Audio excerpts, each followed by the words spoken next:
திருச்சிற்றம்பலம்.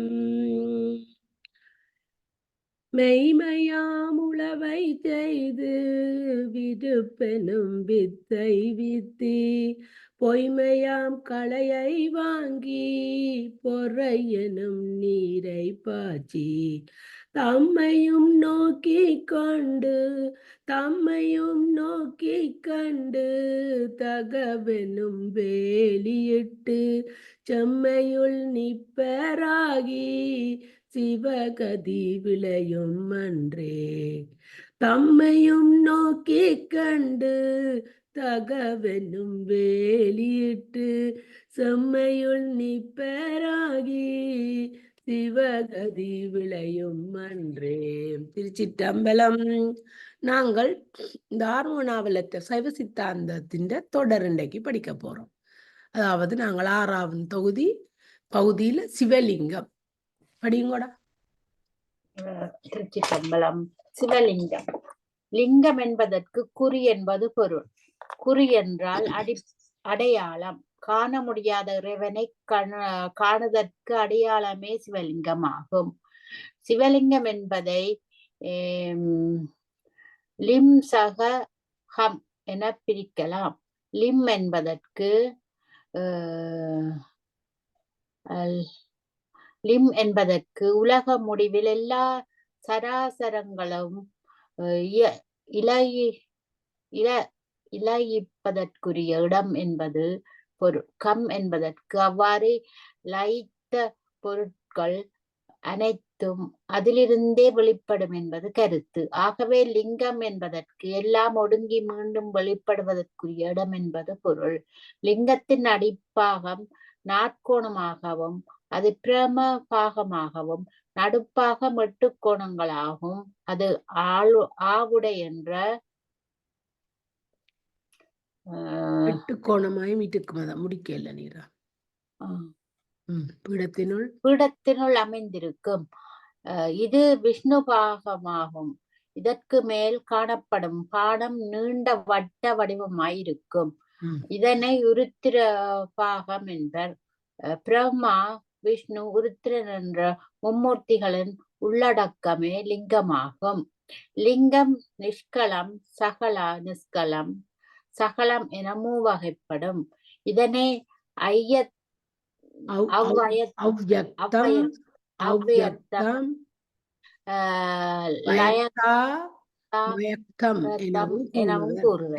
நிஷ்கலம், சகல நிஷ்கலம், சகலம் என்ன இந்த 3 திருமேலையும் உருவம் அருவம் அருவுருவ திருமேனிக்கு மறுபெயர் இந்த நிஷ்கலம், சகல நிஷ்கலம், சகலம். அதனையும் அவ்வக்தம் நினைக்கிறேன் வடமொழியில போல இருக்கு. வடமொழியில அவ்வக்தம் வயக்தம் என்று கூறுவார். அதனையே அரூபம்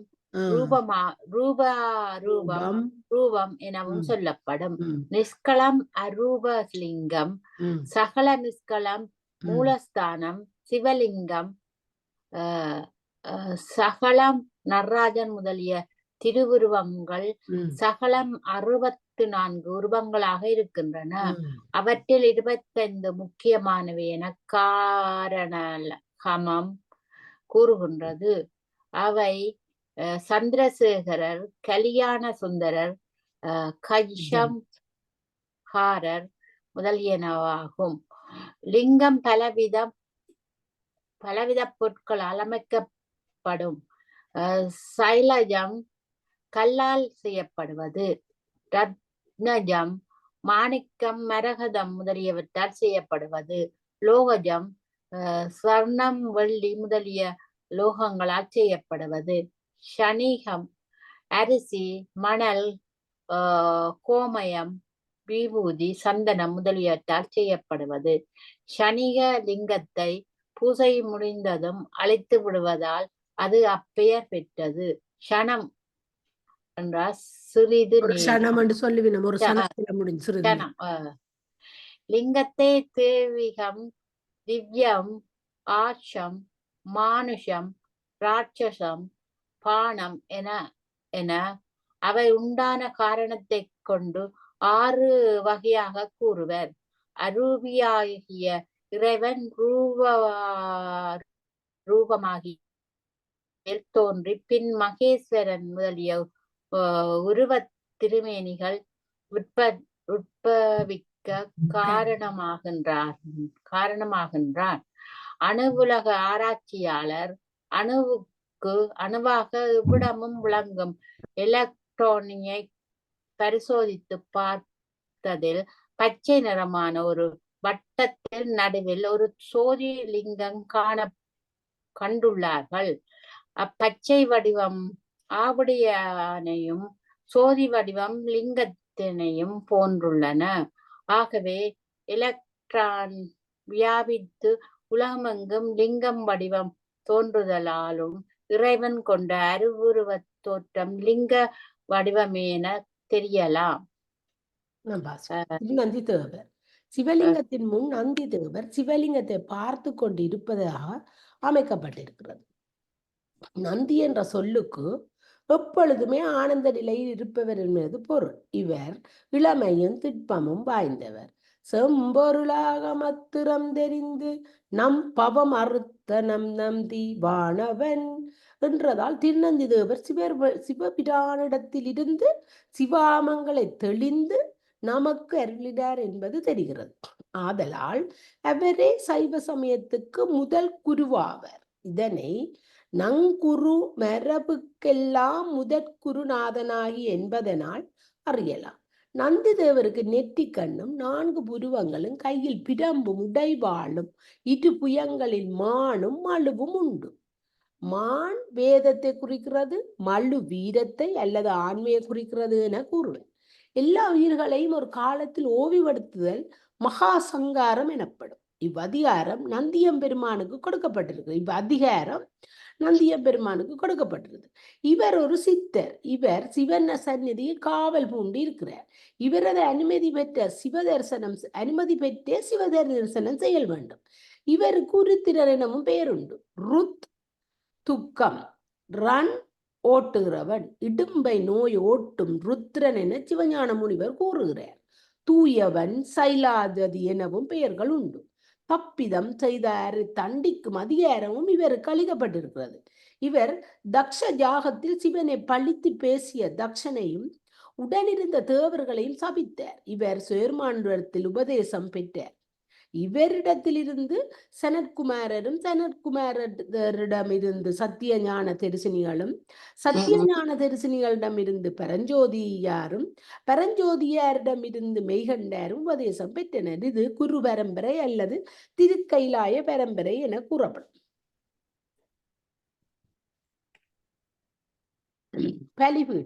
பலிபீடம் பாசத்தை உணர்த்துகிறது என கூறினோம். அதனை ஸ்ரீபலிநாதர் எனவும் கூறுவர். கோவிலில் 8 மூலைகளிலும் 8 பலிபீடங்கள் உண்டு. அவை இந்திரன், அக்கினி, ஜமன், நிருதி, வர்ணன், வாயு, குபேரன், ஈசானன் எனும் 8 திக்பாலகர்களை உணர்த்துகிறது. பிரமாமி, மகேஸ்வரி, கௌமாரி, வைஷ்ணவி, வாராகி, இந்திராணி, சாமுண்டி எனும் சப்த மாதாக்களை உணர்த்தும் பீடங்களும் உள்ளன. இவைகளுக்கு எல்லாம் தலைமை பீடமே நந்தி தேவருக்கு பின்னுள்ள பலிபீடமாகும். தட்சணாமூர்த்தி சிவபெருமானது குரு வடிவே தட்சணாமூர்த்தி ஆகும். ஆலயங்களில் கற்ப கிரகத்தின் தென்பாகத்தில் தென் திசை நோக்கி வீற்றிருக்கிறார். ஆதலால் இவரை தென்முக கடவுள் எனவும் கூறுவர். கல்லால் மரத்தின் அடியில் ஜோக ஆசனத்தில் சனாகதி முனிவர்கள் 4 உபதேசிக்கும் முறையில் வீற்றிருக்கிறார். அவருடைய ஒரு திருவடி முயகலனை மிதித்து கொண்டிருக்கிறது. மற்றொன்று வீரசாசனமாக வீற்றிருக்கிறது. 4 கைகளில் வலப்பக்கம் ஒரு கை சின்முத்திரை தாங்கியும் ஒரு கை உருத்ராக்க மணிவடம் தாங்கியும் இருக்கிறது. இடது பக்கம் உள்ள ஒரு கையில் அமுத கலசமும் ஒரு பக்கம் வேதமும் உள்ளன. இவரை யோக தட்சணாமூர்த்தி, வீணா தட்சணாமூர்த்தி எனவும் கூறுவர். யோக முறையை காட்டியதால் யோக தட்சணாமூர்த்தி எனப்பட்டார். தும்புரு, நாரதர் முதலியோருக்கு வீணையின் இலக்கணத்தை உணர்த்தியதால் வீணா தட்சணாமூர்த்தி எனப்பட்டார். சின்முத்திரை, சித் சகமுத்திரை, சின்முத்திரை ஞானத்தை கையால் காட்டும் அடையாளம் சின்முத்திரை ஆகும். சுட்டு விரலால் பெருவிரலின் அடியை சேர்த்து மற்ற 3 விரல்களையும் வேறாக்கி ஒதுக்கி காட்டப்படும் முத்திரை. பெருவிரல் இறைவனையும் சுட்டு விரல் ஆன்மாவையும் குறிக்கிறது. மற்ற 3 விரல்களில் நடுவிரல் ஆணவமலத்தையும், அணிவிரல் கன்மமலத்தையும், சுண்டு விரல் மாயாமலத்தையும் குறிக்கும். ஆணாவாதி மலங்களை விட்டு ஆன்மா இறைவனை அடைந்து இன்புறுவதை சின்முத்திரை காட்டுகிறது. இதனை கச்சியப்ப முனிவர் மும்மெலம்பேறு வட்டொழிய மொய்த்துயிர் அம்மெலத்தாள் நிழல் அடங்கு முன்மையை கைமலர் காட்சியில் அதுவ நல்கிய செம்மலை அலதுளம் சிந்தியாதாரோ என்ற பாடலில் நன்கு விளக்கியுள்ளார். பெற்றுபொருளுடன் சுட்டு விரலை சேர்க்கும் பொழுது ஒரு வட்ட வடிவம் உண்டாகிறது. அது இரண்டும் இரண்டல்ல, ஒன்றே எனும் அத்வைதத்தை உணர்த்துகிறது.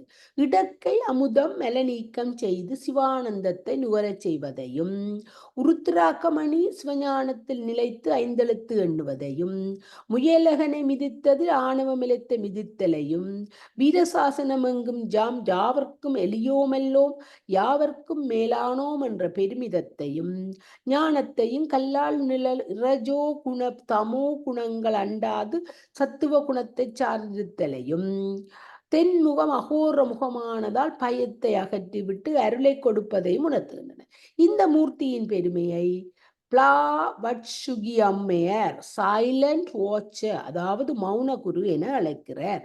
தட்சணாமூர்த்தி கல்லா மரத்தடியில் அமர்ந்து சனகர், சனந்தனர், சனாதனர், சனற்குமரர் முதலியோருக்கு மோன நிலையிலேயே ஐயங்களை நீக்கி உணர்த்தி அருளியதை கல்லாளின்புடையமர்ந்து நான் மறை ஆரங்க முதற் கெட்ட கேள்வி பல்லார்கள் நால்வருக்கும் வாக்குறந்த பூரணமாய் மறைக்க பாலாய் எல்லாமாயல்லதுவமாய் மாய அல்ல அது மாயந்தனை எல்லாமாய் அல்லதுமாய் இருந்தனை இருந்தபடி இருந்து காட்டி சொல்லாமற் சொன்னவரை நினையாமல் நினைந்து பவத்தொடக்கை வெல்லவாம் என்ற திருவிளையாடற் புராண வாக்கால் அறியலாம். தட்சணாமூர்த்தியை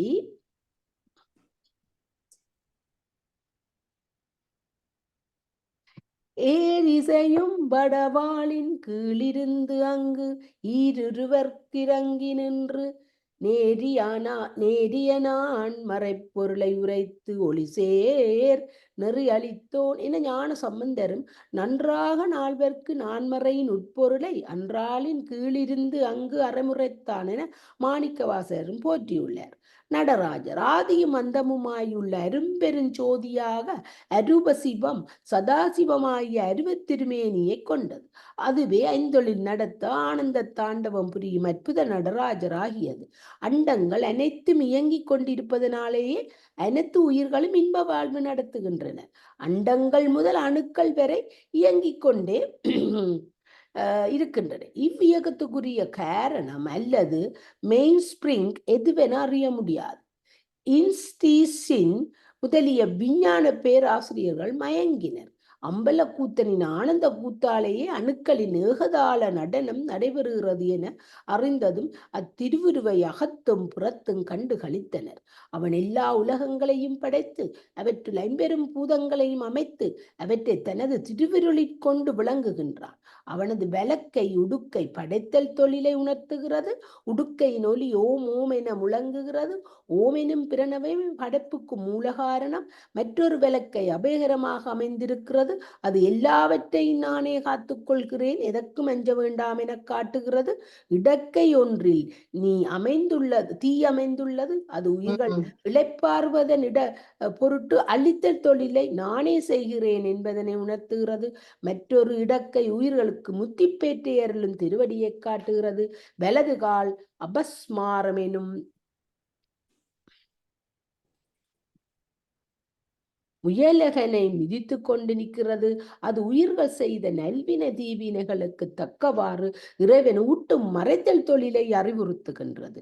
இடது கால் தூக்கிய திருவடி ஆன்மாக்களுக்கு இறைவன் முத்தியை அளிக்கும் அருளல் தொழிலை காட்டி அருளுகின்றது. இதனை தோற்றம் துடியதனில் தோயுந்தியத அமைப்பில் சாற்றியிடும் அங்கியிலே சங்காரம் ஊற்றமாய் ஊன்று மலர்ப்பதத்தில் உற்ற திரோதம் முத்தி நான்ற மலர்ப்பதத்தோடு நாடு என்ற உண்மை விளக்க பாடலால் அறியலாம். ஐம்பெரும் பூதங்களில் அவன் நிறைந்து விளங்குகிறான் என்பதை பாரிடை ஐந்தாய் பிறந்தாய் போற்றி, நீரிடை நான்காய் நிகழ்ந்தாய் போற்றி, தீயிடை மூன்றாய் திகழ்ந்தாய் போற்றி, வழியிடை இரண்டாய் மகிழ்ந்தாய் போற்றி, வெளியிடை ஒன்றாய் விளைந்தாய் போற்றி எனும் திருவாசகத்தால் அறியலாம். இதனை பஞ்சலிங்க ஸ்தலங்களில் அமைத்து காட்டுவர். பிரிதிவிஸ்தலம் திருவாரூர், அப்பு திருவானைக்கா, தேயு திருவண்ணாமலை, வாயு திருக்காலத்தி, ஆகாயம் சிதம்பரம். சிதம்பரம் என்பது சித் சக அம்பரம் என கொண்டு சிதாகாசம் என உணரலாம்.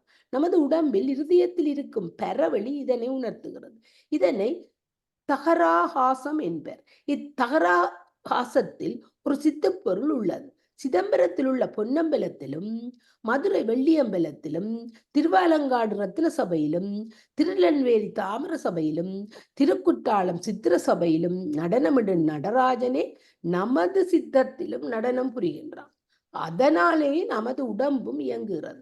அந்நடனம் நின்றுவிட்டால் நமது உயிரிழக்கம் நின்றுவிடும். இவன் ஓய்வென்று எப்போதும் திருநடனம் புரிகின்றான் என்பதனையும், இவனது ஆட்டத்தில் அண்டங்கள் அனைத்தும் ஆடுகின்ற என்பதனையும் திருமந்திரத்தால் அறியலாம். வேதங்களாட மிகு ஆகமமாட, கீதங்களாட கிளரண்ட மேளாட, பூதங்களாட புவன முழுதாட, நாதம் கொண்டாடினான் ஞானானந்த கூத்தே, தத்துவமாடச் சதாசிவம் தானாட, சித்தமும் ஆடச் சிவசக்தி தானாட, வைத்த சராசரமாட மறையாட, அத்தனும் ஆடினான் அம்பல கூத்தே. நடராஜர் பஞ்சாக்கரத்தில் நடனம் செய்கிறார். அவரது திருவடியில் நகரமும், உதரத்தில் மகரமும், தோளில் சிகரமும், திருமுகத்தில் பாபும், திருமுடியில் ஜாவும் விளங்குகின்றன. இதனை ஆடும்படிகேணல் அம்பலத்தானையனே, நாடும் திருவடியில் நகரங்கூடும், மகரம் உதரம் வளர்தோள் சிகரம், பகரு முகம் பாமுடியப்பர் என்ற பாடல் உணர்த்துகிறது. கூத்து லாஸ்யம் தாண்டவம் என இருவகைப்படும். மகளிர் ஆடுவது லாஸ்யம் எனவும், ஆண்மகன் ஆடுவது தாண்டவம் என்றும் கூறப்படும். மாயா மெலத்தை ஓட்டி கண்ம மெலத்தை சுட்டு ஆணவ மெலத்தை வலியடங்க அமுக்கி அருளால் ஆன்மாவை மேலே எடுத்து ஆனந்த கடலில் மூழ்கி இருக்க செய்வது திருநடனத்தின் கருத்து ஆகும். இதனை மாயை தனையுதறி வல்வினையை சுட்டு மலம் சாய அமுக்கி அருள் தான் எடுத்து நேயத்தாள் ஆனந்த வாரதியில் ஆன்மாவை தானழுத்தல் தானெந்தை யார் பாதம் தான் என்பதனால் அறியலாம். அகண்டங்களையும் பகிரண்டங்களையும் ஆட்டி வைக்கும் ஆற்றல் வாய்ந்த அம்பலவன் அடியார்க்கு எளியவனாய் வந்தருள் புரியும்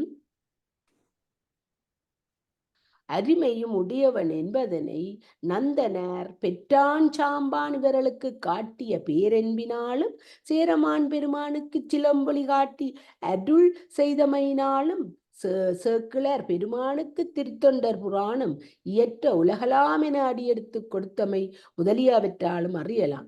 இக்கூத்தினை முழு உருவம் கண்டு களித்த நாவுக்கரசர் குனித்த புருவமும் கொவ்வை செவ்வாயும் குமுஞ்சிருப்பின் பனித்த சடையும் பவளம் போல் மேனியில் பால் வெண்ணீரும் இனித்த முடைய எடுத்த பொற்பாதமும் காண பெற்றால் மனித பிறவியும் வேண்டுவதே இந்த மாநிலத்தே என்ற முழு ஓவியமாக பாடல் முழுவதும் மூலம் சித்தரித்து காட்டுகிறார். திருமூலர் இத்திருநடனத்தை கண்டளித்து புலி கண்டவர்க்கு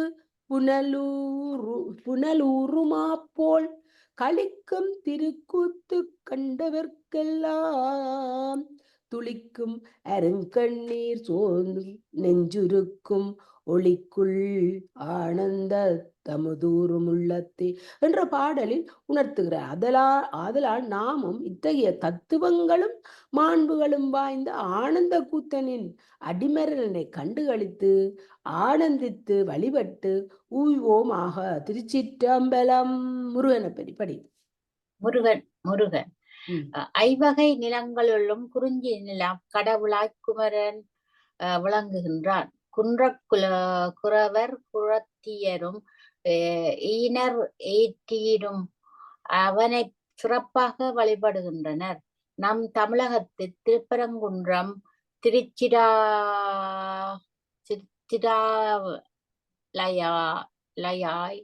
திருவானந்த குழந்தை அக்குழந்தை இல்ல இல்ல இஞ்சாலம் ஓகே இஞ்சாலம் ஓகே ஓகே ஓகே ஓகே மேலே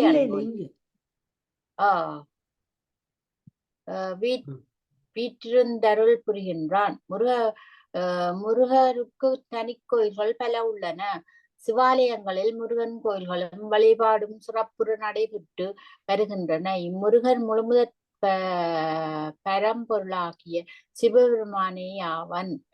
ஈசனே அவன் ஆடலால் மதலையாயினக்கான் பேசில்லாங்கவன் பரனொடு பேதகன் நல்லன் என கந்த புராணம் இயம்புகின்றது. தனக்கு நிகரில்லா பரம்பொருளாகிய பரமன் முருகனாய் தோன்ற காரணம் என்ன? அவன் எவ்வாறு தோன்றினான் என்பதை ஆராய்வோம். தட்சயாகத்தில் சிவனிந்தை நிகழ அதனை கேட்டு நந்தி தேவர் சபிக்க தேவர்கள் அனைவரும் அசுரர்களால் நலிவுற நேரிட்டது. அதன் பொருட்டே சூரபன்மனை சிவபிரான் தோற்றுவித்தார். வரம்பல பெற்ற சூரன் தனது அகங்காரத்தால் ஆடாத செய்கைகள் பல செய்து வந்தான்.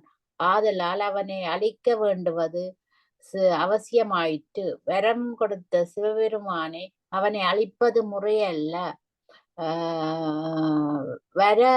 வரம் பல பெற்ற அவனை அழிப்பது பிறகு எளிதல்ல. ஆதலால் சிவபெருமானை தனது ஆற்றல் அனைத்தையும் கொண்ட ஓர் குழந்தையை கொண்டு அவனை முடித்து திருவுளம் கொண்டார். இதனை வரமளித்த யாமளிப்பது முறையென்று வரத்தால் பெருமை பெற்றுள்ள சூரனை அடுவது பிறக்கும் அரிதனப்பரன் முன்னையே தன்னருவாகும் ஒரு மதற்கொடு முடித்தும் என்றெண்ணினான் உளத்தில் என்று கந்த புராண பாடல் அறியலாம்.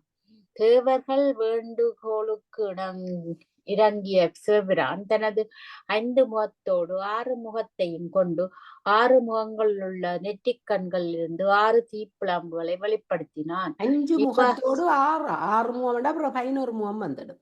5 முகத்தோடு 6வது முகத்தையும் கொண்டு 5 முகத்தோடு 6வது முகத்தையும் கொண்டு 6 முகங்களுள்ள நெற்றிக் கண்ணிலிருந்து 6 தீப்பொறிகளை வெளிப்படுத்தினான். இவ்வாறு சரவணன் சென்று 6 முகக் கடவுளாகி அமர்ந்திருந்தது. அவர்களுக்கு பால் ஊட்ட வந்த கார்த்திகை பெண்கள் 6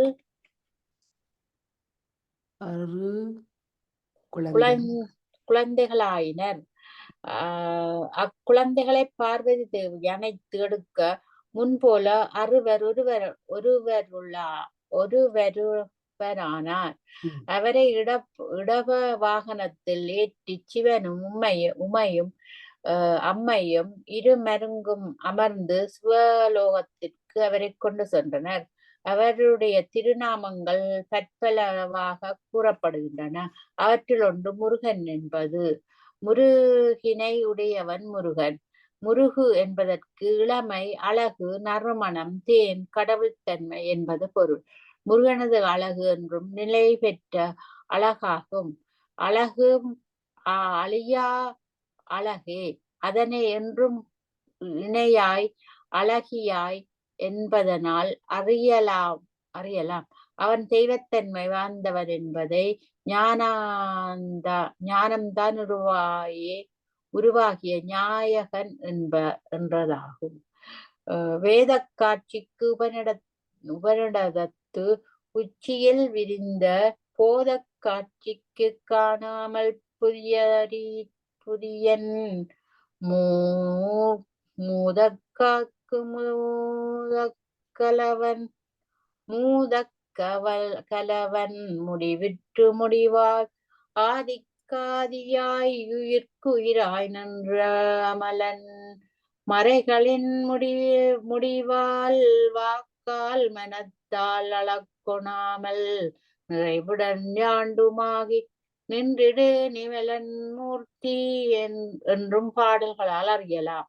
சரவண பொய்கையில் தோன்றியதனால் சரணபவர் என பெயர். சரவணம் என்றால் நாளன் நிறைந்த பொய்கை. ச மங்களம், ரா ஒளி அல்லது கொடை, வா என்றது சாத்வீகம், நா என்றது போர். மங்களம் ஒளி, கொடை, சாத்வீகம், போர் முதலிய தன்மைகளை கொண்டவரானபடியால் சரவணபவன் என பெயர் பெற்றார். மூலமந்திரம் ஓம் சரவணபவ நம என்பதாகும். மேலும் அவருக்கு வேள், குகன், கடம்பன், விசாகன், காங்கேயன் என பல பெயர்கள் உண்டு. முருகனது மூர்த்தங்கள் பல உள.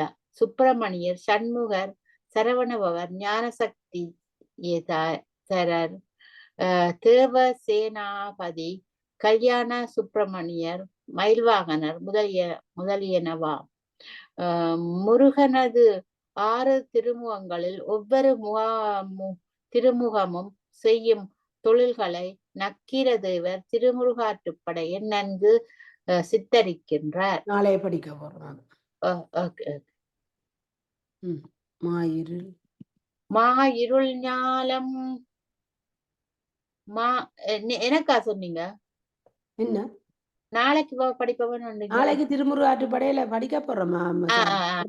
இல்ல சொல்லிச்சுது. சாமான் மாயிருள் ஞாலம் மறைவின்றி விளங்க பல்கதிர் விரிந்தன்று ஒரு முகம் மார்வதர் இந்த அமர்ந்தினது ஒழுகி காதலனுவன் வந்து வரங்கொடுத்தான் அன்றே ஒரு முகம் மந்திர விதியினில் மரபொழி வளாது அந்தணர் வேள்வியார்க்குமே ஒரு முகம் எஞ்சிய பொற்களை முரணாடே திங்கள் போல திசை விளங்குமே ஒரு முகம் சருணர் செங்கா செல் சமமுறுக்கி கருவுகள் நெஞ்சமோடு களம்பெட்டன்றே ஒரு முகம் குறவர் மடமகள் கொடி போல் நுசும்பின் மடவரல் வள்ளியோடு நகையமர்ந்தன்றே. முருகன் பாட்டு படிக்க இருள் ஞாலம் அறிவின்றி விளங்கப்பல் கதிர் விரிந்தண்டொரு முகம் ஒரு முகம் ஆர்வலரேத்தமர்ந்தினிதொழுகி காதலினு வந்து வரங்கொடுத்தன்றே ஒரு முகம் மந்திர விதியின் மரபுலி வளாது அந்தணர் வேள்வியோர்க்குமே ஒரு முகம் எஞ்சிய பொருட்களை முரணாடி திங்கள் போல திசை விளங்குமே ஒரு முகம் சிறுநர்த்தேந்து செல் சமமுறுக்கி கருவுகள் நெஞ்சமோடு களம் வெட்டன்றே ஒரு முகம் குறவர் மடமகள் கொடிபோல் நுசுப்பின் மடவரல் வள்ளியோடு நகை அமர்ந்தன்றே. திருமுருகாற்றுப்படை நக்கீரட்ட நாளைக்கு நாங்க 11ஆம் திருமுறையில படிக்க போறோம். அதான் எனக்கு ஒருக்கா படிக்கணும் போல இருந்தது. நான் அங்கால போட்டேனல்லோ. சரி வாசி. ஒரு முகமானது பெருமையாகிய இருளையுடைய உலகம் குற்றமில்லாமல் விளங்கும் பொருட்டு பல கிரணங்களையும் தோற்றுவித்தது. ஒரு முகமானது ஒரு முகமானது அன்பர்கள் துதித்ததால் அவர்கள் குற்றங்களை நீக்குவதற்குடன்பட்டு அவர்களுக்கு இனிதாய் நடந்து அவர்கள் மேற்சென்ற விருப்பத்தினாலே மகிழ்ந்து அவர்கள் வேண்டும் வரங்களை கொடுத்தது. ஒரு முகமானது மந்திரத்தையுடைய வேதத்தில் சொல்லிய முறைமை தவறாத ம். பிராமணர்களுடைய யாகங்களிலே தீங்கு வராதபடி நிலை நிற்கும். ம். ஒருமுகமானது வேதாகமங்களிலே மறைந்துள்ளவற்றை ஆராய்ந்து போதித்து சந்திரனைப் போல திசைகள் எல்லாம் வற்றிலும் திசைகள் எல்லாவற்றிலும் விளங்கும். ஒருமுகமானது திருவுள்ளத்திலே நிகழா நின்ற சமத்துவத்தை ஒழித்து கோபம் கொண்ட திருவுள்ளத்துடனே பகைவராகிய அசுரர்களை வதைத்து போர்க்கள வேள்வியை வென்றது.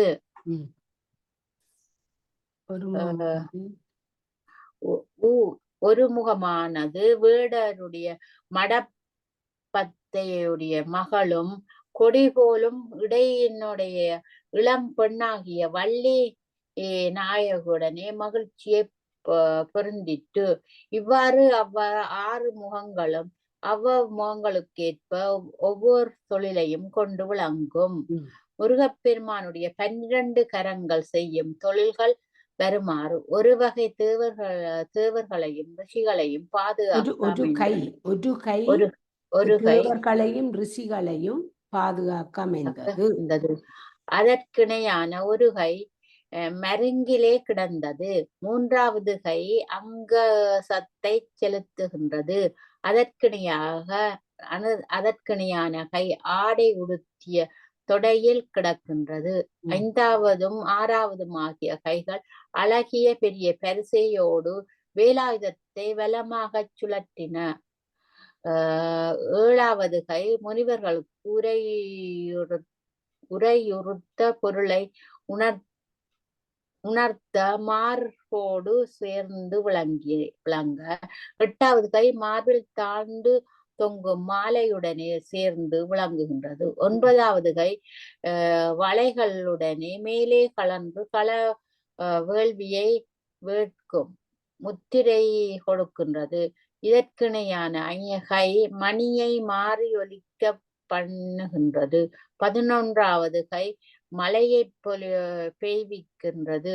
அதற்கிணையான மற்றொரு கை தெய்வ பெண்களுக்கு மணமாலை சூட்டுகின்றது. வீரகேதன கச்சிரம் மங்குசம் விசுகம் மாறிலாத வேல் அபயமே வலம் இடம்பெறத மேறு பங்கயம் மணிமழு தண்டு வில்லிசைத்த 6 கை அறுமுகங்கொண்டு வேளடைந்தான் என்று கந்த புராண பாடலான முருகன் கொடி வச்சிரம் அங்குசம் விசீகம் அதாவது பானம் வேல் அபயஹஸ்தம் என்பவற்றை வலப்பாகத்தாலும் பரதம் தாமரை மணி மழு தண்டு வில் என்பவற்றை இடது பாகத்திலும் கொண்டுள்ளான் என்பது விளங்குகின்றது. முருகனை சார்ந்து விளங்கும் வடிவேல் ஞான சக்தியாகும். இது சிவபெருமானால் முருகனுக்கு கொடுக்கப்பட்டது என்பதனையும் அதன் பெருமையினையும் கந்தபுராண பாடல் ஒன்று நன்கு விளக்குகின்றது. அப்பாடல் வருமாறு: ஆயதற்பின்னரே மூதண்ட தைம்பெரும் பூதமும் அடுவது ஏய பல்லுயிரும் ஒருதலை முடிப்பது ஏவர் மேல் விடுக்கினும் அவர்தம் திரளும் வரங்களும் சிந்தி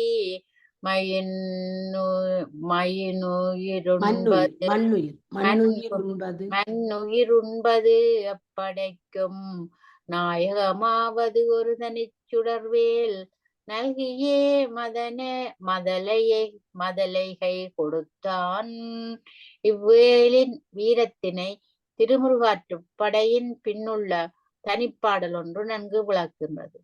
வீரவேல் சாரைவேல் விண்ணோர் சுரை மீட்ட தீரவேல் செவ்வேல் திருக்கை வேல்வாரி குளித்த வேல் சூர்மார்புங்குன்றம் துளைத்த வேலுண்டுயே துணை. சுரசங்காரம் இறைவனது கருணை அறக்கருணை மரக்கருணை என இருவகைப்படும். நல்லவர்களை அறக்கருணையாலும் பொல்லாதவர்களை மரக்கருணையாலும் இறைவன் ஆட்கொள்கின்றார். சூரன் தான் பெற்ற வரத்தால் நன்மக்களுக்கு தேவர்களுக்கும் துன்பம் பல செய்தான். அவன் மேலும் இவ்வுடலோடு நீண்ட காலம் இவ்வுலகத்தில் தங்கினால் பல பல பாவச் செயல்களை செய்து மீள நரகத்திற்கு ஆளாவான் என்பதையும், தவத்தால் வரம் பல பெற்று இவன் பெரும் பாவியாகி விடக் கூடாது என்பதனையும் கருணையால் நினைத்து இறைவன் குமர நாயகனாக தோன்றி வேலாயுதத்தால் அவனது உடலினை கூறாக்கி அவற்றுள் ஒன்றினை மயில் வாகனமாகவும் மற்றொன்றினை சேவற்கொடியாகவும் தன்னுடன் சேர்த்து கொண்டான். இதனை விளக்கவே திருவிழாக்களில் சூரசம்காரம் முடிந்ததும் முருகனை மயில் வாகனத்தில் ஏற்றுகின்றார்கள். அப்பொழுது அவனுக்கு சேவல் கொடியாகின்றது. இதிலிருந்து முருகன் சூரனை கொல்லவில்லை என்பதும் மரக்கருணையால் ஆட்கொண்டான் என்பதும் நன்கு விளங்குகின்றன.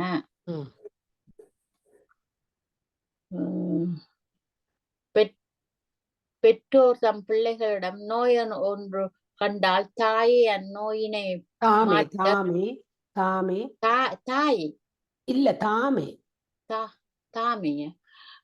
கண்டால் தாமே அந்நோயினை மாற்ற வேண்டியதை செய்கின்றார்கள். கத்தியால் அறுத்தும் கட்டும் கடுந்துன்பம் செய்வித்தும் அதனை போக்குகின்றார்கள். இச்செயல் அவர்களுக்கு பிள்ளைகளிடம் இருக்கும் அன்பினை காட்டுகின்றதா, பகைமையை காட்டுகின்றதா? அன்பினை அல்லவோ காட்டுகின்றது. அதுபோல நம்மிடம் பற்றிய பாவங்களை தீர்ப்பதற்கும் பரமன் கருணையாலேயே இவை போன்றவற்றை செய்கின்றான். இதனை தந்தை தாய் பெற்ற தத்தம்புதல்வர்கள் செஞ்சொலாற்றின் வந்திடாவிடில் உருக்கி வாளாரினால் அடித்து தீய பந்தமும் இடுவரெல்லாம் பார்த்திடிற் பரிவேயாகும். இந்த நீர்முறைமை அன்றோ ஈசனார் முனிவுமன்றும் என வரும் சிவஞான சித்தியார் திருவிருத்தத்தினால் அறியலாம். சூரன் ஆணவமலம் நிறைந்த ஓர் உயிர். ஆணவமலம் முதிர்ந்த உயிர் ஒருபோதும் இறைவனை காணாது. அம்முனைப்பு ஒடுங்கிய போது அது இறைவனை காணும். ஆணவமலம் நிலை பெற்று நிற்கும் காலம் வரை அது இறந்து போதையற்று தவிக்கும். அதனால் அம்முனைப்பினை அழித்தாலன்றி உயிருக்கு பிணிமூப்பு சாக்காடொழிந்து இறைவனோடு ஒன்றி வாழ இயலாது. அவ்வாறு ஆணவமலத்தை போக்கும் ஆற்றல் உடையவன் இறைவனே. அவன் உடலிடத்து கொண்ட கருணையால் ஆணவமலமாகிய சூரனது ஸ்தூல உடம்பை போக்கி ஆணவமலம் நீங்கின ஆத்மாவை தன்னோடு சேர்த்துக் கொள்கின்றான் என்பது தத்துவம். சேவற்கொடி இறைவன் நாதாதீதன், நாத தத்துவம். அவன் நாதமும் நாதாந்த முடிவும் காணாத போதன். எல்லாம் நாதத்தில் ஒடுங்க நாதம் இறைவனில் ஒடுங்கும் என்பர். சேவலானது கொக்கரக்கோ என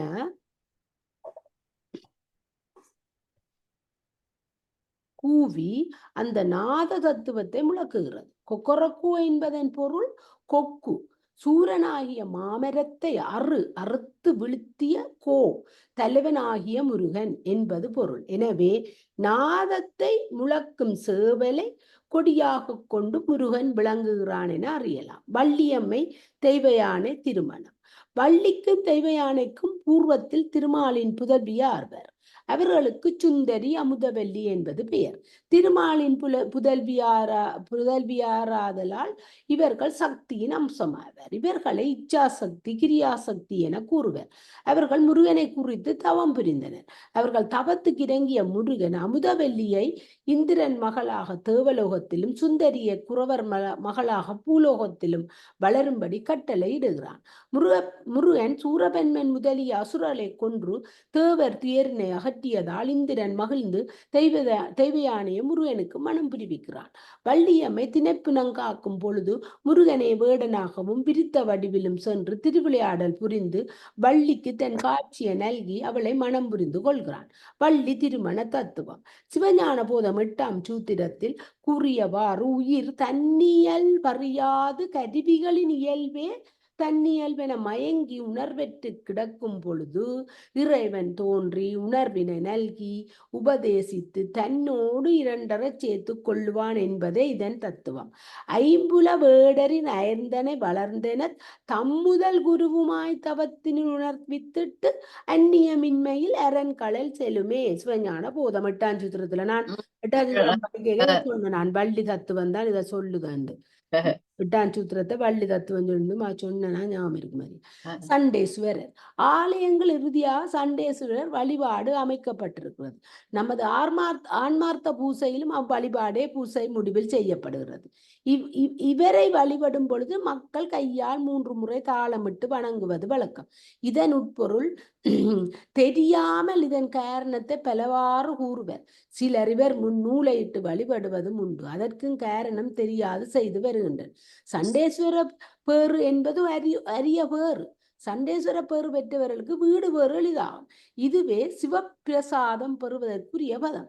சிவ நிர்மாலியத்தால் சண்டேஸ்வர பூசை செய்யப்படுகிறது. வீடு பெற்ற விரும்புவோர் இவரை வழிபட்டு வருகின்றனர். சோழ நாட்டில் மண்ணியங்காற்றங்கரையில் சேலூரில் எச்சதத்தன் எனும் அந்தணன் ஒருவன் இருந்தான். அவன் பவித்திரை என்ற மனைவியை மணந்து விசார சர்மர் என்ற புதல்வரை பெற்றான்.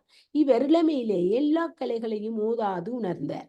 கன்றினையுன்ற பசு ஒன்றை அதன் மகிமை அறியாது அதனை மேய்க்கும் ஆயன் ஒருவன் தடியால் அடிப்பதை கண்டு வருந்தி யானையின் நிறை மேய்ப்பன் என கூறி பசுக்களை மேய்த்து வரலானார். இவரருகே சென்ற பசுக்கள் அன்பு மீதூர பாலை சொரிய சிறுவருக்கு சிவபூசையில் மனம் சென்றது. ஆட்டு மணலில் லிங்கம் அமைத்து குடத்தில் பாலை ஏந்தி அபிடகம் செய்து வரலானார். இதனை அறிந்த எச்சதத்தன் நேரில் வந்து பார்த்து பாட்குடத்தை காலால் இடறி சிந்தினான்.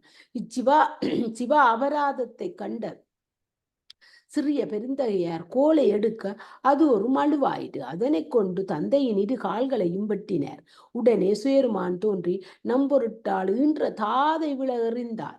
அடுத்த தாதை இனி உனக்கு நாம் என்று உரைத்து தொண்டர்களுக்கு அவரை தலைமையாக்கி நாம் உண்ட பரிகலமும் சூடுவனவும் உடுப்பனவும் உனக்கே தந்தோம் என கூறி தன் முடியிலிருந்த கொன்றை மாலையை சூட்டி எறினார். இதனை அண்டர்விரானும் தொண்டர் அதிபனாக்கி அனைத்து நாம் உண்டகலமும் உடுப்பெனவும் சூடுவெனவும் உனக்காக சண்டீசனுமாம் பதம் தந்தோம் என்று அங்கவர் ஒற்றாட முடிக்கும் துண்ட மதிசேர் சடை கொன்றை மாலை வாங்கி சூட்டினர் என்று பெரிய புராண பாடலில் அறியலாம். திருவிழாக்களில் பஞ்சமூர்த்திகளில் ஒருவராக இவர் எழுந்தருள்கிறார். சண்டிகேசுவரரை பற்றி திருமுறைகளில் பல இடங்களில் கூறப்பட்டுள்ளது. 1-2 உதாரணத்துக்காக இங்க எடுத்து காட்டலாம். பீரடைந்த பாலதாட்டப்பெணாதவன் தாதை வேரடைந்து பாய்ந்த தாளை வேர்தடிந்தான் தனக்கு தாரடைந்த மாலை சூட்டி தலைமை வகுத்தென்னே சீரடைந்த கோயில் மல்கு சேஞலூர் மேயவனே. திருஞான சம்பந்தர் தேவர். உருவது அரிதண்டி ஒன்மனற்கூட்டி அறுவகை ஆனைந்தும் ஆட்டத்தன் தாதை செருவகை செய்து சிதைப்ப முனிந்து மறுமழுவாள் வெட்டி மாலை வெட்டானே. திருமந்திரம். தந்த இருதாள் துணித்து தம்பிரான் தாள் சேர்த்த எந்த இருதாள் இணைக்கே இன்புறு என்னாலோ தாயுமானவர் படிச்சுக்கிறார். ஏன்னா தாயுமானவர் இவரை ஏத்துகிறார். இவர் சிவபக்தியில் ஆழ்ந்த சிந்தையராய் ஆலயங்களில் வடக்கு பிரகாரத்தில் கோமுகுக்கு அருகில் ஒரு சிறிய தனி கோவிலில் அமர்ந்திருக்கிறார். நாம் வழிபட்டு சிவ தரிசன பலனை இவரிடமிருந்து பெறுகிறோம். எப்பொழுதும் இறைவனது தியானத்தில் இவர் அமர்ந்திருப்பதால் இவரை நேர்முகப்படுத்தி அருள் பெற மும்முறை கைத்தாளம் இடுகிறோம். மக்கள் கோவிலுக்கு போகும் பொழுது ஆலய வழிபாட்டுக்குரிய பொருள்கள் எதுவேனும் கொண்டு போவது வழக்கம். நிவேதன பொருள்களை அன்றி விளக்கு ஏற்றுவதற்குரிய நூல், திரி, எண்ணெய், நெய் முதலியனவும் கொண்டு செல்வது வழக்கம். அவற்றை சண்டிகேஸ்வரர் சந்நிதியில் வைத்து விடுவர். அவற்றை ஆலய அர்ச்சகர்கள் அதனை எடுத்து ஆலயத்துக்கு பயன்படுத்தி இந்த முறையில் வைக்கப்பட்ட நூல், திரி பழக்கம் காலப்போக்கில் மாறி பத்திர எப்படி இது ஒரு வடிவா சொல்லியிருக்கேன். சுற்றியுள்ள வேட்டியிலிருந்து நூலை எடுத்து போடும் பழக்கமாக மாறிவிட்டது. சிலர் அறியாமல் செய்யும் பழக்கத்தை அறவே தடுப்பது அறிஞர்களின் கடமையாகும். மேற்கூறிய மூர்த்திகளை அன்றி வைரவர், சூரியன், சனீஸ்வரன், துர்க்கை, நவக்கிரகங்கள் முதலிய மூர்த்திகளையும் கோவில்களில் அமைத்து வழிபட்டு வருகின்றனர். மேற்கூறியவற்றால் ஆலயங்களும் அதில் அமைக்கப்பட்டிருக்கும் மூர்த்திகளும் பிறவும் விளங்கப்பட்டன. வாசி. நாராயணர் ஆலயம் என்ற பகுதி சைவ ஆலய அமைப்புகளை பற்றியும் அவற்றின் நிலை நிறுவும் பெற்றிருக்கும் மூர்த்திகளை பற்றியும் ஒருவாறு விளக்கினோம். இனி விஷ்ணு ஆலயங்களை பற்றி, விஷ்ணுவின் அவதாரங்களை பற்றியும் சிறிது விளக்கலாம். சிவாலயங்களைப் போலவே விஷ்ணு ஆலயங்களிலும் கோபுரம், கொடிமரம், பிரகாரம், விமானம், மண்டபம் முதலியன அமைக்கப்பட்டிருக்கின்றன. விஷ்ணு ஆலயங்களில் வைணவ சமய மூர்த்திகளும் அவதாரங்களும் சிறப்பாக நிலை நிறுவப்பட்டுள்ளன. மூலஸ்தான மூர்த்தி நாராயணரேயாவர். அவர் சில ஆலயங்களில் சங்கு, சக்கரம், கதை, கட்க, கோதண்ட பாணியாய் நின்றும் இருந்தும் கிடந்தும் காட்சி அளிக்கின்றனர். நடராஜர் கையில் இருக்கும் முடுக்கு ஓங்காரத்தை முழக்கி உலகை படைப்பது போல நாராயணனுக்கும் பஞ்ச சஞ்சனம் என்னும் சங்கை முழங்கி உலகத்தை படைக்கின்றார். நடராஜர் தன் கையில் அக்கினியை கொண்டு உலகத்தை அழிப்பது போல இவரும் சுதர்சனம் எனும் சக்கரத்தால் அழித்தலை உணர்த்துகின்றார்.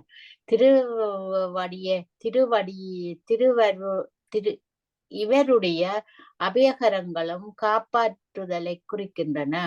கதாயுதம் ஓயாது சஞ்சலம் நிறைந்த உலக வாழ்வாகிய பெரும் போரில் நம்மை தாக்கும் சுகதுக்க ரூபமான அம்புகளை தடுக்கும் தன்மையை குறிக்கின்றது. நந்தகம் என்ற அஞ்ஞானத்தை அழிப்பதையும், நந்தகம் என்ற வாள் அஞ்ஞானத்தை அழிப்பதையும், சார்ந்தம் என்னும் வில் வினைகள் அடியாரை வந்து தீவினைகள் அடியாரை வந்து நடியாது பாதுகாப்பதையும் குறிக்கின்றன. கௌஸ்துபமணி பிரபஞ்சத்துள் ஆடும் பரஞ்சோதியாகிய அந்தராத்மாவை உணர்த்துகின்றது. ஸ்ரீவத் சப் என்னும்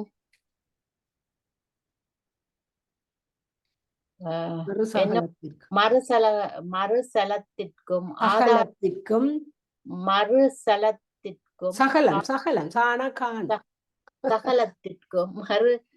சகலத்திற்கும் ஆதாரமாகிய பிராதனம் என்னும் தத்துவத்தை உணர்த்துகின்றது. இவரது கிடந்த திருக்கோலம் பாலாளியில் ஆதிசேடன் மீது படுத்து அறுதியில் கொண்டு சயனித்திருப்பதாக அமைக்கப்பட்டிருக்கின்றது. இவர் பாலாளியில் படுத்துறங்குவது பல அரிய தத்துவங்களை விளக்குகின்றது. பால் பரிசுத்தமானது, களங்கமற்ற வெள்ளை நிறமுடையது. இவ்வாறு பரிசுத்தமான உள்ளங்களில் இறைவன் அமர்ந்து அருள் புரிவான் என்பதை குறிக்கின்றது. பாற்கடல் சலனமற்றது, சஞ்சலமற்ற சாந்தம் உடையவரது உள்ளத்தில் தான் இறைவன் வீற்றிருப்பான் என்பதை உணர்த்துகின்றது. மேலும் ஆண்டவனது திருவருள் பால் போல் பொங்கி ததும்பி பூரணமாய் ஏக உருவாய் கிடப்பதையும் உயிர்கள் அதனை அடைந்து அப்பரமானந்தத்தை பெருக வேண்டும் என்பதையும் குறிக்கின்றது. இறைவன் ஆதி சேடன் மீது சயனித்திருக்கின்றார். பாம்பு தாமத குணமாகிய கோபம் நிறைந்தது. அதன் மீது அவர் சயனித்திருக்கின்றார். சேடம் என்ற சொல்லுக்கு சேடித்து இருப்பவன் என்பது பொருள். யுக முடிவில் இறைவன் எல்லாவற்றையும் சேடனாகிய தாமோச குணத்தை கொண்டு அழிக்கின்றான் என்று அந்த ஆதிசேடனை அவர் அடக்கி ஆள்கின்றார் என்றும் சேடசயனம் உணர்த்துகின்றது. சேட பகவானை சுமந்து கொண்டு அவருக்கு குடைபிடித்துக் கொண்டு பணிவிடை செய்து வருகின்றார். இவருக்கு அனந்தன் என்ற ஒரு பெயரும் உண்டு. அனந்தன் அனந்தம் அல்லது முடிவில்லாதவன் என்பது பொருள். இந்த அனந்தன் மீது பகவான் அறிதுயில் கொள்கின்றார். அது நமது உறக்கம் போன்ற உறக்கம் அல்ல, அறிவோடும் உறங்கும் உறக்கமாகும். எல்லாவற்றையும் தன்னுள் அடக்கி அவற்றை சரியாய் நடக்கச் செய்து தனக்கும் அவற்றிற்கும் எவ்வித தொடர்பும் இல்லை என காட்டி நித்தியானந்தத்தில் மூழ்கினவராயிருப்பதே அறிதுயலாகும். இதனை தூங்காமல் தூங்கி சுகம் பெறு நிலை என்பர். இந்நிலையை ஆன்மாக்களும்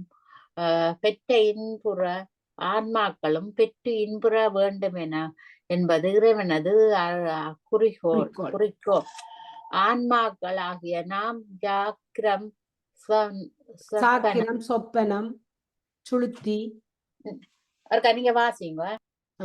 ஆன்மாக்களாகிய நாம் சாக்கிரம் சொப்பனம் சுளுத்தி துரியம் துரியாதீதம் என்னும் 5 அவத்தை பட்டு உழலுகிறோம்.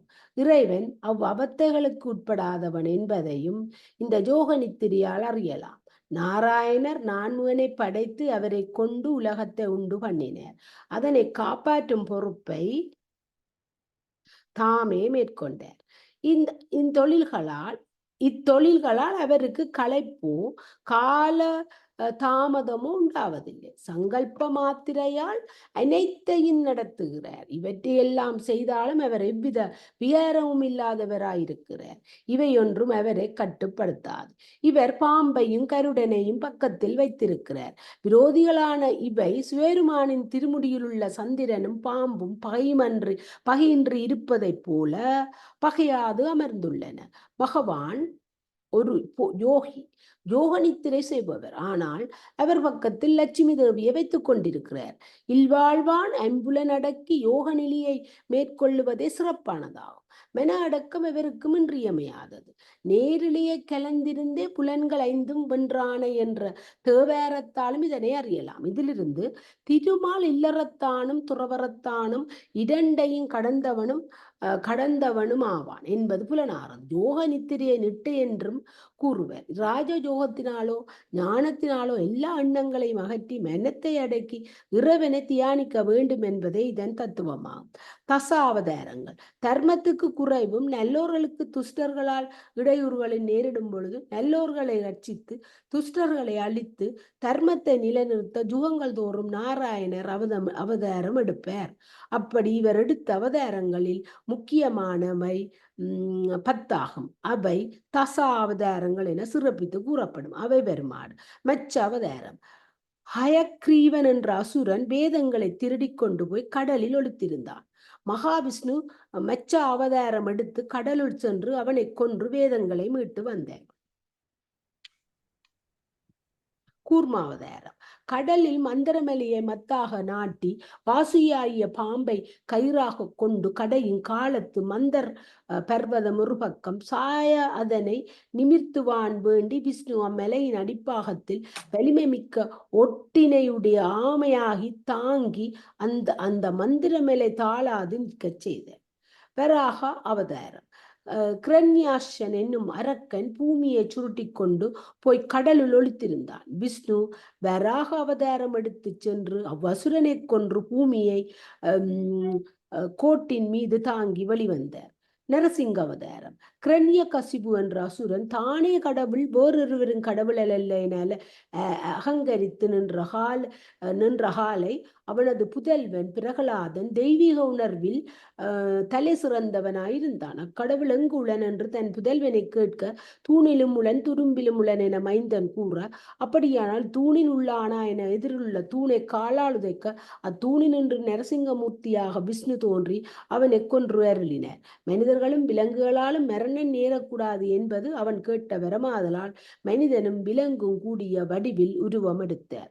வாமன அவதாரம். மகாபலி என்ற அசுரனால் இந்திரனுக்கும் தேவருக்கும் துன்பம் நேர விஷ்ணு சிறிய உருவந்தாங்கிய வாமனனாகி 3 அடி மண் அவன் பால் ஜாசிக்க, அவன் சம்மதித்ததும் உயர்ந்த வடிவத்தோனாய் ஓரடியால் உலகத்தையும் மற்றோரடியால் வானுலகை மளந்து 3வது அடிக்கு அவன் தலையில் காலை வைத்து பாதாளத்தில் அவனை அமிழ்த்தினர். பரசுராம அவதாரம். இவர் காத்தவ வீரியராஜனை கொன்றார். தனது தந்தையை ஓர் அரசன் கொன்றான் என்பதற்காக அவ்வினத்தாரை கொன்று பழிக்கு பழி வாங்கினர். இவரது விஷ்ணு அம்சம் தசரத ராமரை சென்று அடைந்தது. தசரத ராமர். தசரத ராமர் இராமரது வரலாறு அனைவரும் அறிந்ததே. இவர் தசரத புத்திரராய் அயோத்தியில் அவதரித்தார். இராமர் குருவாக்கிய பரிபாலனம், தந்தை தாய் வாக்கிய பரிபாலனம், சகோதர வாஞ்சை, சரணாகதி அளித்தல், துட்ட நிக்கிற சிட்ட பரிபாலனம் செய்தல் முதலிய அருங்குணங்கள் நிறைந்தவர். அவற்றை முறையை இங்கு ஆராய்வோம். குருவாக்கிய பரிபாலனம். தாடகையை ராமன் ஓர் பெண்ணென எண்ணினான். விஸ்வாமித்திரர் அவள் ஓர் பெண்ணல்ல என்றும், அடக்கிகளில் ஆண்மகன் செய்யும் கொடுமையினும் மிக கொடிய செயல்களை உசாது செய்கின்ற வலுவுடையவள் என்றும், அவளால் பல நற்கருமங்கள் தடைப்படுகின்றன என்றும், ஆதலால் அவளை கொல்வது ராமனின் கடமை என்றும் கூறினார். குருவாக்கிய பரிபாலனத்தின் பொருட்டு ராமன் அவளை கொன்றான். தாடையாகிய பெண்ணை ராமன் கொன்றது குற்றம் என சிலர் கூறுவர். பெண்ணை கொல்வது குற்றம் என்பது ராமனுக்கு தெரியும். விஸ்வாமித்திரர் அவளுடைய தீய செயல்களை எடுத்துக்காட்டி அவளை கொல்வது அரச புத்திரனின் கடமை என வற்புறுத்திய கூறிய பின்னரே ராமன் குருவின் கட்டளையை மறுத்தற்கு அஞ்சி கொன்றான். தந்தை தாய் வாக்கிய பரிபாலனம். ராமன் சிற்றன்னையாகிய கையேயிக்கு தனது தந்தை கொடுத்த வரத்தை நிறைவேற்றும் பொருட்டு தந்தை கூறாமலே கானகமாகியதால் தந்தை தாய் வாக்கிய பரிபாலனம் செய்தமை நன்கு விளங்குகின்றது. சகோதர அன்பு. தம்பி பரதன் நாடாள போவதை அறிந்து மகிழ்ந்து அரசியலை துறந்து கானகம் ஏகியதிலிருந்தும் இதை அறிந்த பரதனே வந்து நாட்டுக்கு திரும்பி வரும்படி வேண்ட நாடாள மறுத்து அவனை தேற்றி அனுப்பியதிலிருந்தும் குகன், சுக்ரீவன், விபீடனன் முதலிய பிறரையும் தன்னுள் பிறந்தவர்களாகவே கருதியதிலிருந்தும் இவரது சகோதர அன்பு விளங்குகிறது. ஏகபத்தினி விரதம். சூர்பனையாகிய அடக்கி வலுவில் வந்த தன்னை மனம் புரிந்து கொள்ளும்படி வேண்டியும் அவளுக்கு இசையாது மறுத்து அவளை அனுப்பியதிலிருந்தும் சீதையை அன்றி எந்த பெண்ணையும் சிந்தையாலும் தொடா தன்மையாலும் இவரது ஏகபத்தினி விரதம் இனிது விளங்குகின்றது. வாலிபதம். ராமன் வாலியை மறைந்து நின்று கொன்றது கோழைத்தனம் என சிலர் கூறுவர். ராமன் கோழை அல்ல, வீரன் என்பதை யாவரும் அறிவர். மறைந்து நின்று கொன்றதன் காரணம் சுக்ரீவன் சரணாகதி அடைந்த பொழுது தான் அவனுக்கு அளித்த வாக்குறுதியை காப்பாற்றுவதன் பொருட்டே ஆகும். சரணாகதி என்பது அடைக்கலம் புகுந்தவரை எவ்வகையிலும் காப்பாற்றுவதே ஆகும். இராமர் கொள்கையை மேற்கொண்டவர். சுக்ரீவன் தனது அண்ணனாகிய வாலியின் கொடிய செய்களுக்கு அஞ்சி ஒளிந்து வாழ்ந்து வந்தான். அனுமன் ராமனுக்கும் சுக்ரீவனுக்கும் நட்பு ஏற்பட செய்தான். சுக்ரீவன் ராமனிடம் தன் குறைகளை கூறி சரணம் அடைந்தான். அயோக்கியனாகிய வாலியை கொன்று உன்னை ரட்சிக்கிறேன் என ராமன் அவனுக்கு அபயம் கொடுத்தான். வாலி மிக பலசாலி, எதிர்த்தவன். பலத்தில் பாதி அவனை சேரும். தம்பியிடத்தில் அன்பில்லாமல் அவனை துரத்தியது அன்றி அவன் மனைவியை தன் மனைவியாக்கி கொண்டான். வலியால் அகங்கரித்த வாலி கொடிய செய்கைகளையும் தம்பிபால் கூசாமல் செய்து வந்தான். ஆதலால் அவனை கொல்லுவது குற்றமாகாது. வாலி கொடியவனே எனினும் ராமன் வணங்கி வழிபடக்கூடியவன் என்பது தனது மனைவியாகிய தாரையிடம் அவன் கூறியதிலிருந்து விளங்குகிறது. ராமன் எதிர்த்து நின்று போர் புரியின் வாலி அவரை வழிபட்டு சரணாகதி அடைவான் என்பதில் சிறிதும் ஐயமில்லை. அப்படி அவன் சரணாகதி அடைந்தால் அவனை கொல்லுவது நியாயமும் ஆகாது. முன் சுக்ரீவனுக்கு கொடுத்த சரணாகதியை நிறைவேற்றுவதற்கியலாது. ஆதலின் ராமன் வாலியை மறைந்து நின்று கொல்ல நேர்ந்தது. ஓம் நமச்சிவாய. வாழ்க வளமுடன். வாழ்க வளமுடன்.